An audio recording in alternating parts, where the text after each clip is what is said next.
Hello everybody, welcome to the United Stand, Goldbridge on tour, just reading some books, but I did promise you an update on Rasmus Hojland, and I'm going to give you an update on Rasmus Hojland. I had to check a couple of things out, but look, yesterday there was a story that Manchester United had put a bid in for £40 million, and then you've got The Athletic and a few other people saying that Manchester United have been given a response from Atalanta saying that they want £100 million or €100 million.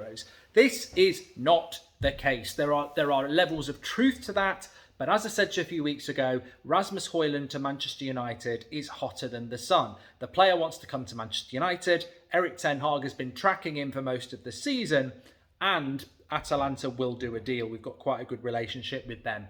All that's happening here is that, and remember what I said. I said that Rasmus Hojland to Manchester United was really hot even before we knew that the Harry Kane deal had fallen through. So look, the fact is, this is just the same as Chelsea and Mason Mount.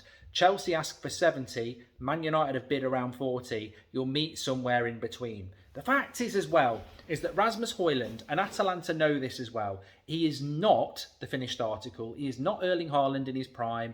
He is not that level of a player yet. He's playing for Atalanta. His career is starting out. He's a very exciting striker that is really appreciated across Europe, and certainly by Erik ten Hag.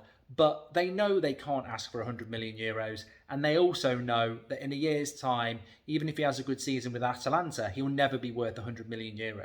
What the deal here is to meet in the middle somewhere. And I would suspect that Manchester United are going to go and offer around 40, 50 million maybe, and there'll be a number of add-ons there. And everybody wins then, because Atalanta ultimately get the price that they think that player's worth when they get the initial payout, and they also get the add-ons. And Man United won't begrudge playing add-ons for players when they actually, fulfill what those add-ons are, which will be a number of goals, qualification for the Champions League, things like that. So, look, I think it's been a bit of a roller coaster on Rasmus Hojland.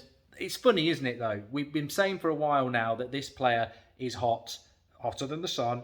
And lo and behold, in the last week, we've heard a lot of the more credible, more vocal public journalists and outlets talking about Rasmus Hojland more since the capitulation of the Harry Kane deal. But the fact is, I feel that Rasmus Hojland, I hope he can be that good, but I feel that with Rasmus Hojland, you're buying a player here that is massively exciting, because this is the sort of player that we should be signing from a developmental point of view. And the only negatives about Hojland are the things that I feel are the positives. People say, you can't expect him to score all the goals. He's still a young striker. And I get that. But that in itself is really exciting, because he's got the mentality. He'd love to come to Manchester United. And it's not just because he's a Man United fan, by the way. We actually do have a massive hole up front. People need to remember that Man United are a really attractive proposition. Third in the league, won a trophy, and have done it without a striker. All the top strikers in Europe would love to come. But Man United, look, you go for Ramos, he will cost you €100 million. You go for Vlahovic, he will cost you nearly €100 million.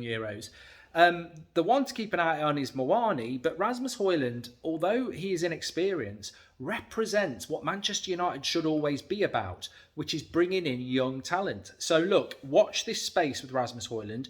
Don't be deterred by the silly prices that are being thrown out there. That's just the media picking up on Atalanta playing a bit of a hard bargain. Man United would negotiate, and I think we'll end up with a deal around 40, 50 million with add-ons. But be warned. We thought we were going to get Kim Min-jae. We also thought that we could have got McAllister. There's reasons we're not getting these players, and that's because of the sale. And Man United, people know that we want Rasmus Hojland, so we must be careful about how quickly we move on this, because just because he's got the same agency as Ten Hag, so did Cody Gakpo. So look, Ten Hag wants him, Hojland wants to come, Atalanta will do a deal. The only risk, as always, the only reason we can't say deal done or anything like that is because of who negotiates the deals for United. But it's looking positive. Smash a like on the video. Speak to you in a bit.